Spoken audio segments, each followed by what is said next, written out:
Assalamualaikum warahmatullahi wabarakatuh. Perkenalkan, nama saya Ahmad Nur Hidayat dari Prodi Teknik Informatika dengan mata kuliah Kewirausahaan. Dengan ini saya akan menyampaikan beberapa pertanyaan tentang dari mata kuliah Kewirausahaan dosen pengampu itu Ibu Intan Kumalasari.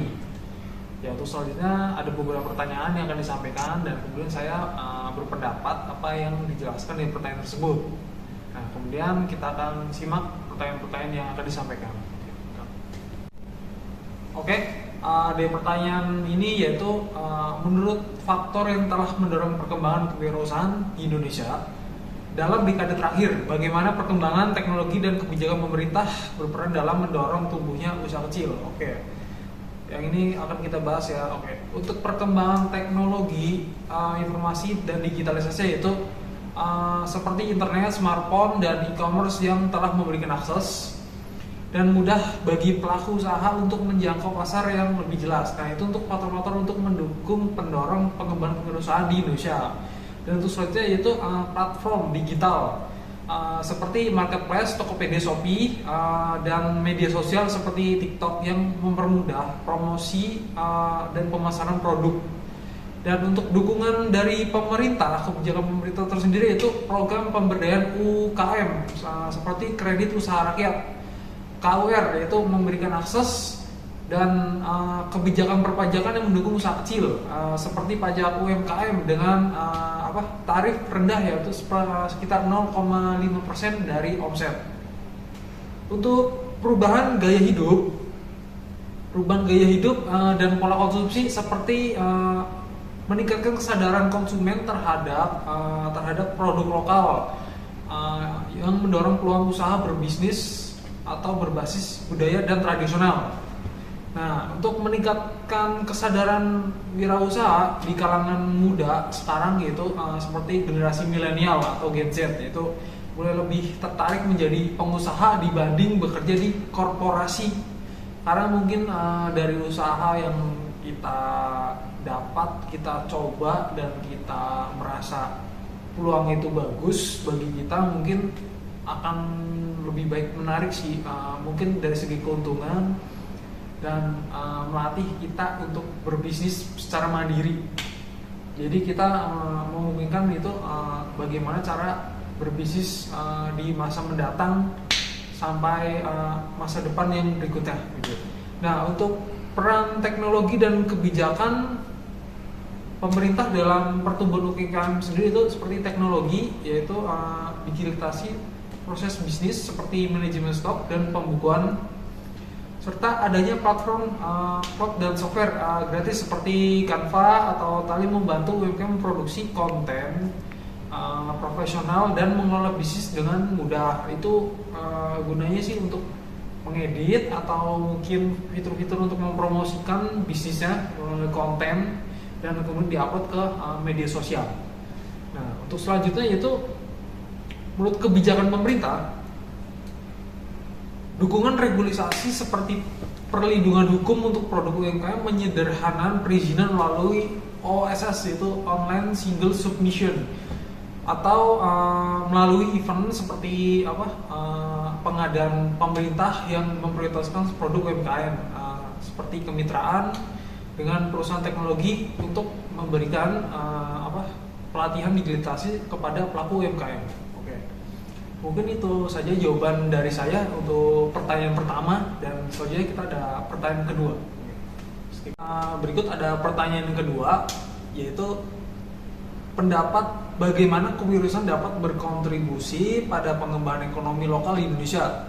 Apa saja sektor-sektor yang potensial untuk dikembangkan oleh wirausahawan di daerah terpencil?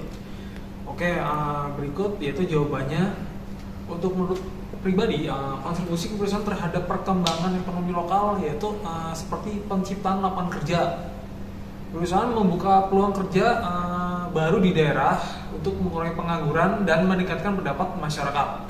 Dan kemudian itu penggerak ekonomi daerah seperti usaha lokal untuk mendorong perputaran uang di komunitas dan memperkuat daya beli masyarakat untuk mendorong pembangunan infrastruktur ekonomi.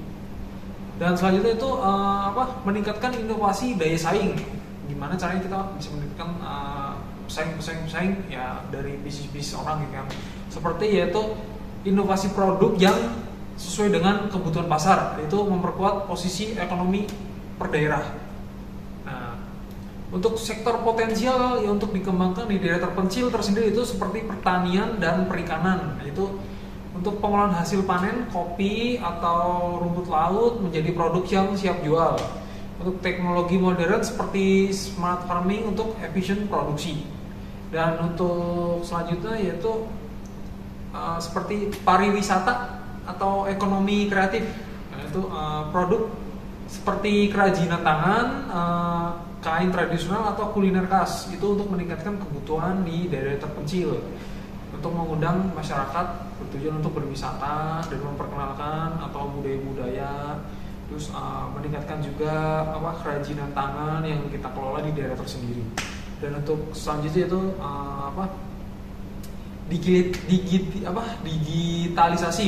digitalisasi dan teknologi informasi itu paling penting, itu seperti e-commerce untuk menjual produk lokal ke pasar yang lebih jual. E-commerce itu seperti layanan online, berbisnis online yang akan kita jual lewat online dan platform guna untuk memberikan pendapat, gambar dan serta saran untuk menarik minat pelanggan melalui e-commerce.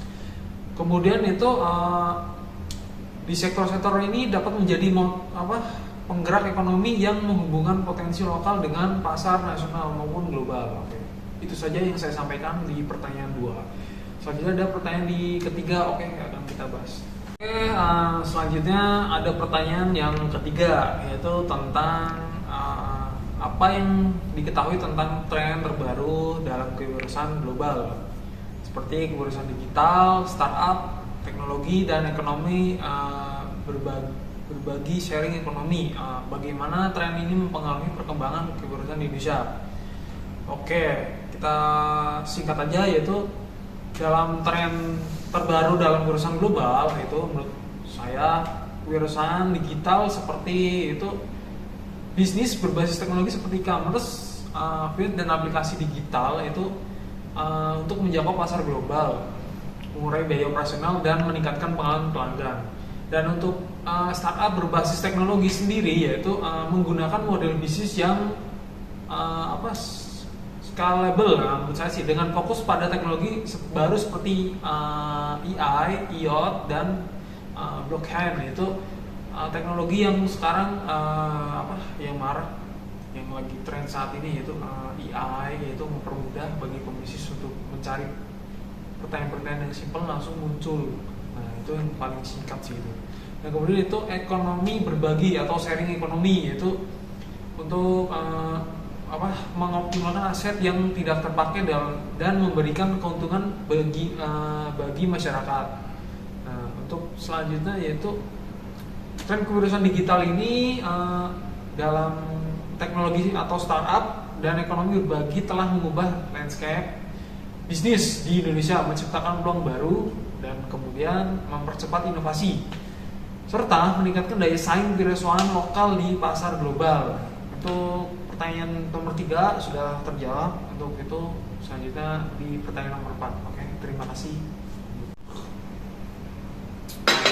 Ya, selanjutnya di pertanyaan nomor 4 kita cek dulu ya. Di pertanyaan nomor 4 ini yaitu tentang tren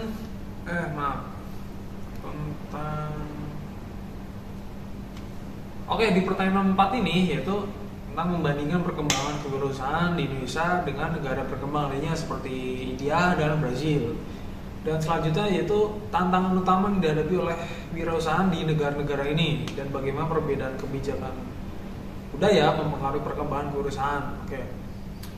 Dari 3 negara ini, untuk perbedaan perkembangan kewirausahaan di Indonesia sebenarnya sih menurut persamaan, yaitu ketiganya memiliki populasi besar dengan pasar domestik yang luas dan menyediakan peluang besar bagi wirausahaan. Untuk kemajuan teknologi digital dan internet mendorong pertumbuhan startup di sektor fintech, edtech, dan e-commerce. Dan untuk perbedaan sendiri yaitu India ini memiliki ekosistem startup yang lebih maju dengan mendukung investasi besar dan infrastruktur teknologi seperti digital India. Dan untuk Brazil fokus pada inovasi teknologi yang mendukung sektor energi, agribisnis dan logistik. Untuk kebijakan perlindungan pasar domestik cukup kuat. Untuk Indonesia tersendiri yaitu berfokus pada digitalisasi UKM dengan dukungan e-commerce dan ekonomi berbagai seperti Gojek dan Tokopedia, itu untuk pelayanan-pelayanan masyarakat. Nah, disitulah untuk perbedaan dari ketiga negara tersebut.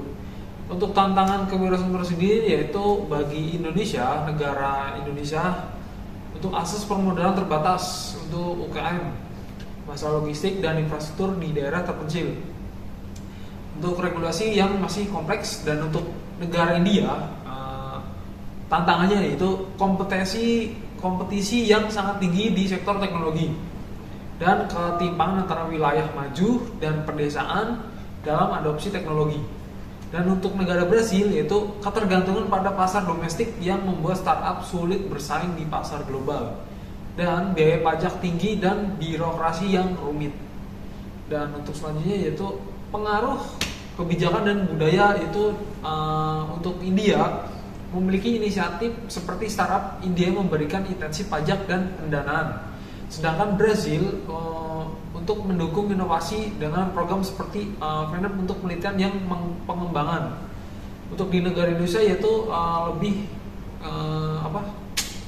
berfokus pada digitalisasi UKM melalui program seperti KUR dan gerakan UMKM Go Digital. Nah, untuk tiga negara tersebut yaitu meskipun Indonesia, India, dan Brasil menghadapi tantangan yang serupa, keberhasilan masing-masing negara bergantung pada kemampuan untuk mengatasi hambatan struktural, memanfaatkan budaya lokal, dan mendukung wirausahaan dengan kebijakan yang tepat sasaran. Nah, begitulah jawaban dari nomor 4. Dan selanjutnya kita bahas untuk pertanyaan yang kelima. Itu pertanyaan terakhir, yaitu yang pertanyaan kelima dari mata kuliah kewirausahaan. Itu pertanyaan yaitu tentang jelaskan opini tentang berbagai kebijakan dan program pemerintah dengan Indonesia yang mendukung perkembangan kewirausahaan seperti akses, pembiayaan, pelatihan intensif, pajak, dan apa dampak positif dari kebijakan terhadap ekosistem kewirausahaan di Indonesia. Oke, untuk selanjutnya akan saya jawab kebijakan dan program pemerintah Indonesia yang mendukung kewirausahaan, yaitu dari akses pembiayaan seperti kredit usaha rakyat dengan bunga rendah, dan untuk dampaknya yaitu memudahkan UKM memperoleh modal untuk ekspansi bisnis, khususnya yaitu di sektor mikro dan kecil. Dan untuk pelatihan dan pengembangan kapasitas yaitu dari program tersendiri yaitu pelatih kewirausahaan oleh Kementerian Koperasi dan UKM, serta program digitalisasi UMKM yaitu gerakan UMKM Go Digital seperti yang dijalankan di pertanyaan sebelumnya. Dan untuk dampaknya itu meningkatkan keterampilan bisnis dan kemampuan digital pelaku usaha, serta memperluas akses pasar dan mendorong inovasi. Dan untuk intensif pajak tersendiri yaitu dari program itu tarif pajak final UMKM sebesar 0,5% dari omset. Dan untuk dampaknya itu meringankan beban finansial UMKM sehingga mereka dapat mengalokasikan lebih banyak dana untuk investasi atau inovasi. Dan untuk selanjutnya itu dampak positif terhadap ekosistem kewirausahaan yaitu dari peningkatan jumlah usaha baru seperti yaitu dukungan finansial dan kemudahan regulasi untuk mendorong lebih banyak orang untuk memulai usaha, serta untuk digitalisasi dan transformasi bisnis yaitu untuk pelatihan dan digitalisasi untuk membantu UKM dengan era teknologi meningkatkan daya saing di pasar domestik dan internasional seperti negara-negara lainnya. Untuk pertumbuhan ekonomi lokal seperti sebagai tulang punggung ekonomi menciptakan lapangan kerja dan meningkatkan pendapatan daerah per daerah, kemungkinan dengan menciptakan lapangan pekerjaan per daerah kemungkinan meningkatkan sebuah bisnis dan peluang baru untuk meningkatkan ekonomi. Nah, jadi kebijakan pemerintah Indonesia itu memberikan dampak signifikan yaitu terhadap pertumbuhan dan keberlanjutan kewirausahaan. Namun, konsistensi implementasi dan perluasan akses ke daerah terpencil tetap menjadi tantangan yang perlu diselesaikan. Begitulah jawaban dari pertanyaan nomor 5. Saya Ahmad Rudayat dari kelas 08 TPL 002 dengan prodi Teknik Informatika mata kuliah Kewirausahaan dengan dosen pengaku Ibu Intan Kumalasari. Dengan ini mengucapkan terima kasih dari pertanyaan yang telah diberikan. Dengan ini saya ucapkan Assalamualaikum warahmatullahi wabarakatuh. Terima kasih.